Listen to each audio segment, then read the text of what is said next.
All right, what is up, folks? Welcome back to another episode of the Help Me Understand podcast.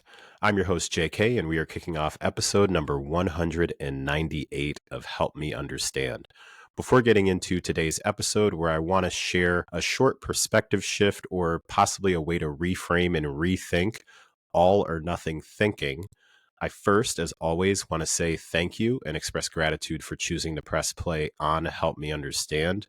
More than ever before, you have no shortage of podcasts that you can listen to. So I truly never take it for granted that you choose to press play and perhaps even listen all the way to the end of the Help Me Understand podcast. Truly never take it for granted. So from me to you, just want to say thank you for listening to the Help Me Understand podcast.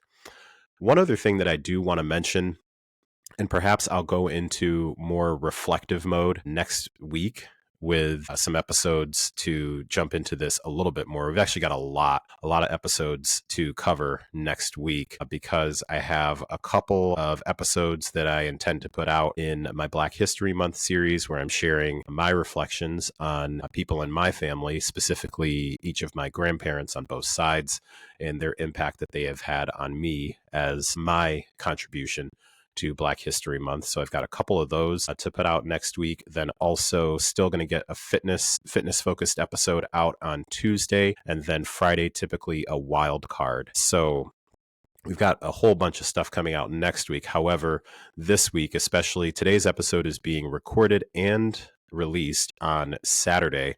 And there's actually a little bit of a story behind that. So before getting into that, a milestone that I wanted to bring forth and recognize, or two specific milestones, actually. One is directly related to this podcast. So Facebook, as it does these days, gave me a reminder that 5 years ago on February, I believe it was the 18th that the notification came up. 5 years ago was the release of the first episode of the Help Me Understand podcast. And it's kind of wild for me to think back that I've been doing this now for 5 years, admittedly with a varying level of consistency, and yet still here we are.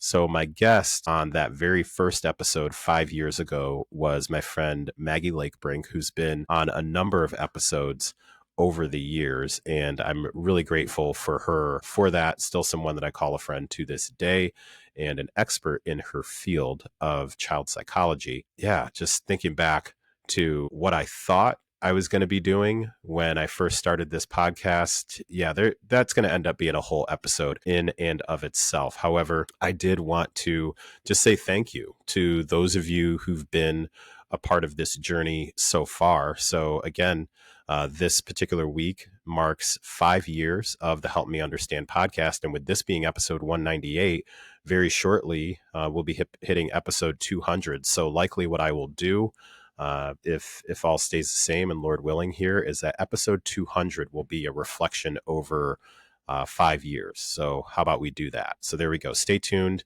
and we can celebrate together. So episode 200, I'm just marking it down now. Episode 200 will be 5 years with a few reflections from the Help Me Understand podcast. So I want to recognize that milestone.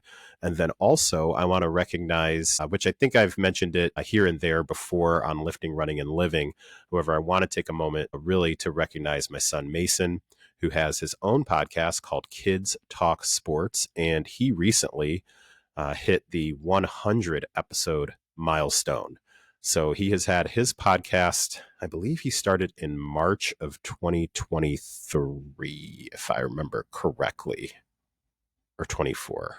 This is that my brain's a little fried right now. So regardless though, he has stayed very consistent, like ridiculously consistent with getting one episode out per week, with the exception of when he took a planned break over this past summer. Other than that, he has put out one episode per week, and that was a planned break, which I was really stoked with how he handled that. That was his decision and all that good stuff. And then he hopped right back on the horse, one episode per week. So he has reached the 100 episode milestone. And for those of you who are in the podcasting space in any way, shape, or form, or if you have a relationship with someone who is in the podcasting space, you know that reaching 100 episodes is already rare enough. And then to factor in that he's 12 years old and has stuck with something long enough to get to now 101, because as I record this, he just put out episode 101 yesterday. So to do that at 12 years old, to be in a very elite category, and it truly is an elite category, and I don't have the numbers in front of me right now. I posted this on Threads some days ago. The percentage of podcasts that get released and then also make it to 100 episodes, I can safely say I believe it's under 5% of the podcasts that start even get to 100 episodes. So hopefully at some point later on down the road, wherever he is, he will recognize how rare of a milestone that is that he has hit that. And I will throw in a shameless plug that if you are interested in supporting his podcast, he does have, for right now, these may be limited edition, he does have Kids Talk Sports hoodies that are for sale, and we're actually selling them through Feed Your Habits, the company that I co-own, an apparel company that I co-own. So we are selling them through our website, and we've made it very clear that basically I want to say that from a profit standpoint, any profit that is generated from the hoodies, and for those of you who are in the apparel business, you know, there's not a whole lot of profit that's in there, but any profit that's generated, basically about 98% of that is going straight to Mason. So 98%. And that it might actually be 99, but I'm leaving myself a little bit of wiggle room.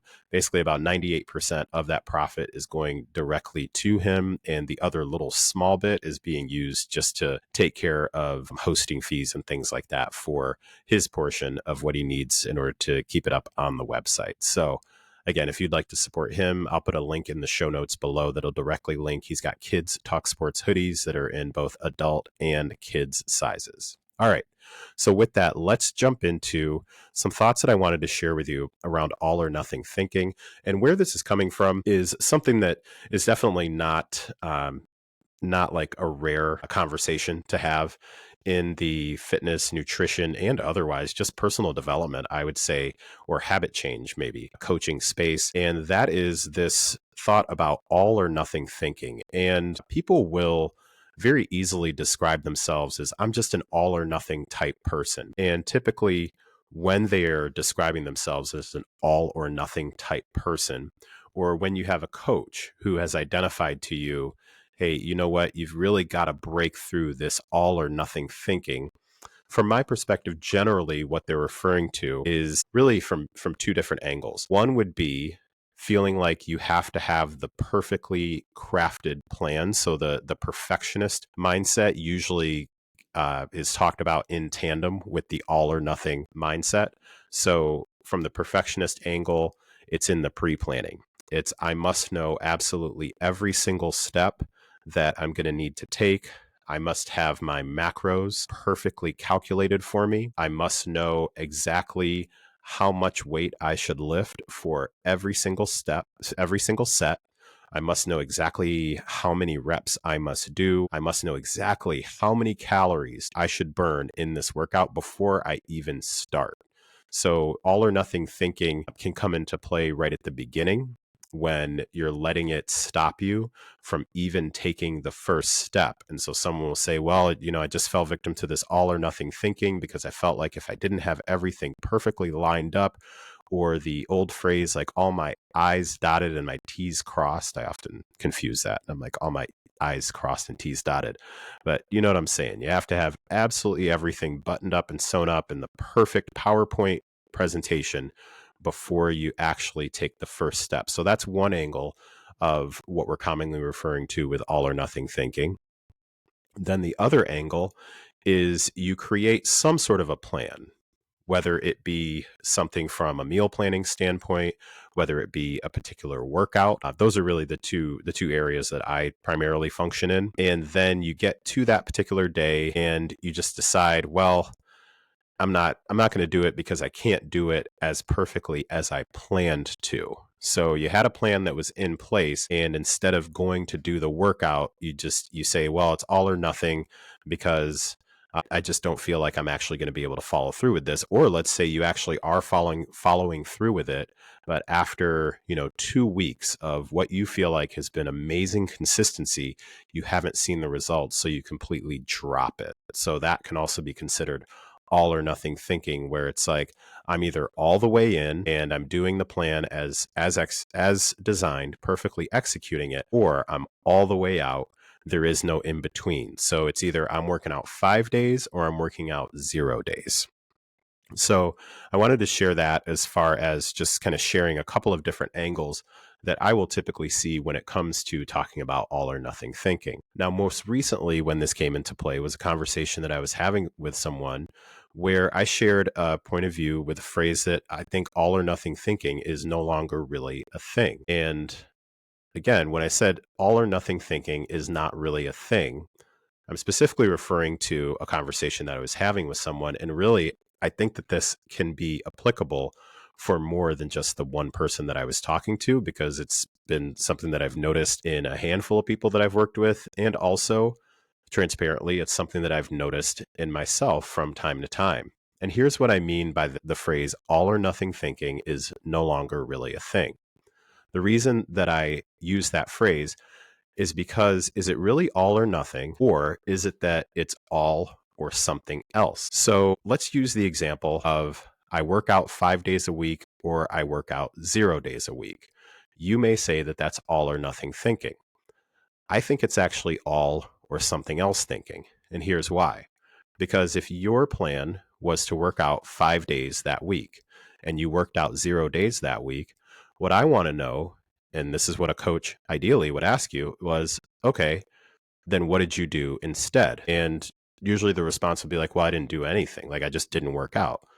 No, that's not necessarily the case. So let's get super specific. So what day did you what was the first day that you planned to work out? Well, I plan to get after it on Monday at 8 a.m. Okay, cool. And what did you do instead? Well, I didn't do anything. No, you can't have not done anything. So, what did you on Monday at 8 a.m., when that time rolled around, what did you do instead of working out? So, that's what I'm referring to as the something else. Because I think that sometimes when just accepting that all or nothing thinking is the thing, we're glossing over and not addressing the something else that you decided to do instead of the workout. So sometimes those answers can really vary. Sometimes the answer is, well, instead of working out, I hit the snooze button and stayed in bed. Okay.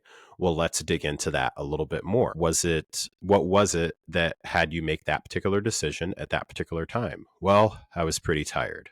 Okay, gotcha. Is that something that you find to be a pretty common thing for you when it comes to you have a planned workout and then the alarm goes off and you're just not feeling it and you hit the snooze button? Do you find that that tends to be more often than not the scenario that surrounds when you don't get your workouts in? Well, yeah. Okay. So let's game plan around that particular piece. So let's game plan around understanding that that's usually the scenario that happens. So how can we use that to our advantage? How can we work through some action steps? Is it about a better wind down routine so that you can actually get some sleep? Because if we're talking like you just got to bed at 5 o'clock in the morning because you had a crazy overnight that usually happens on Sunday nights, depending on your job or stuff going on with kids or partners or whatever the case may be, then keep trying to force feed an 8 a.m. workout. That's just not the move anyway. So let's work with that. Let's also take it from the example of nutrition. So let's say that somebody says, yeah, I'm just an all or nothing thinker. It's just like, I can have it's either that I eat really, really quote unquote clean and really quote unquote healthy, or I just eat absolute garbage. Like I just grab the closest fast food that I can. And I'm using the terms that clients use with me versus how I actually think all the time, because I love me some flexibility, just flat out. Okay, so you're describing it as it's all or nothing. And again, this is the way that the conversation will typically go. Okay, so when you say all or nothing thinking with nutrition, what does that mean to you? Well, it means I'm either eating super clean. This whole like eating super clean thing I'll leave that to maybe somebody else to really deep dive into, because today is not the podcast for that one. But I'm either eating super clean or I'm just eating nothing but junk. Okay, gotcha. So is that really all or nothing, or is that all or something else? Okay, well, the something else, you're describing the something else is I decide to primarily eat stuff that has no like super nutritional value to me and doesn't really fit what I've stated as my health first mindset goals. Okay, so let's start to unpack that and first get an understanding of what systems do you have in place to follow through with what your actual plan is. And we won't even get into whether I think, which I don't, whether I think that it's a smart idea to plan that you're going to eat 100% clean, whatever that even means these days. I'm going to eat 100% clean, and then that's going to be your quote unquote meal plan or your nutrition style or your diet. So let's start to unpack what systems need to be in place for you to execute the plan that you currently have. So that even goes back to, when are you shopping for the things? Because it's something that I find can be pretty common, is that people will plan out their meals and their macros like down to the nth degree, and then never really be solid or super like direct about when they're actually going to go shop for the things and when they're actually going to prep those particular things. Like, that's all kind of a part of the process. It's literally like you're planning all the activities that you're going to do on your vacation in Hawaii, but you never took time to look at the airfare. And then even further than that, you never took time to figure out, where am I going to find the money to pay for the airfare to get me to Hawaii? And by the way, we probably need a place to stay. So again, back to just my example of reframing this all or nothing. I want to really challenge you, if you are identifying yourself as an all or nothing thinker. In some cases, you may be giving yourself the easy way out by identifying yourself as all or nothing. And I'm going to ask you to rethink that and really ask yourself, am I really all or nothing, or am I all or something else? And 100% of the time, it is definitely the something else. Because if you're not choosing to do whatever is under the all category, then that means you're choosing to do whatever is under the something else category. So if you're doing things under the something else category, and those are activities that you don't believe are moving you closer to your goals or closing the gap between where you are and where you want to be, then let's try and get an understanding of, first, what systems are in place for you to execute the things that are under your all, versus right now your systems are in place to execute the something else. So let's really think about that. So that would be my challenge to you. One question that has been popping up for me lately, that I've passed on to a couple of people as I'm encountering a couple of folks who are kind of like a past version of myself, who are great at having this very well thought out, well crafted, and well verbalized and articulated plan at the beginning. And then you get to the time to actually execute the plan, and the mood has totally switched up on you. It's like you don't feel like doing that particular thing. An example that I will give, that I've shared with others before, is I got, at one point, when I first started macro tracking, I was actually tracking as I ate things. So I didn't really pre-plan or pre-log anything. For the most part, at a certain point, all I was doing was basically, it would be like swiping your debit card and then going in, or actually, that's not a great example. Or actually, yeah, it is a great example. Swiping your debit card and then going back to look at your bank account to see how much you spent. And then I was going to use the example of checks, which I don't know if, I think the majority of my listening audience is of age to realize like what checks are or were. And it basically would be like writing checks all day and then going at the end of the day and trying to remember what you wrote checks for if you didn't have a carbon copy. Definitely dating myself here, but I think the majority of my listening audience, based on what the analytics tell me, you're feeling my flow here. So you know what I'm talking about. And that's how I used to be with nutrition some years ago. Is I looked at tracking macros as basically like going back to look at my footsteps, instead of like kind of logging the path in advance. So instead of me pre-logging and putting into, my fitness pal at the time, the things that I planned to eat, and then getting an idea of, okay, this is basically kind of like my food budget for the day. And here are the things that I plan to eat based on what I know and all that good stuff. And let me kind of see where that puts me. I basically would get through the day and then do the old dietary recall, which has proven to not be very accurate, like at all. And then all of a sudden be surprised that I went over. Shocker, right? So even with that, what I think about is when I even transition to pre-logging things, there would be times where I'd sit down for lunch and I'd have the meal pre-logged. And I was just like, man, I'm not sure what I was thinking. Like in the morning, I thought that, this particular meal it would be really great. And then now, just based on where I am midday with whatever's going on work wise and the mood that I'm in, this doesn't really sound good. So I'm just going to go somewhere and grab lunch real quick instead of eating the meal that I already had planned. So this other question that I will challenge you to throw in as you are planning things out is ask yourself, what mood will I need to be in order to execute this plan? So if we look at nutrition, when you're meal planning ahead of time, ask yourself, what mood will I need to be in order to follow through with this particular plan?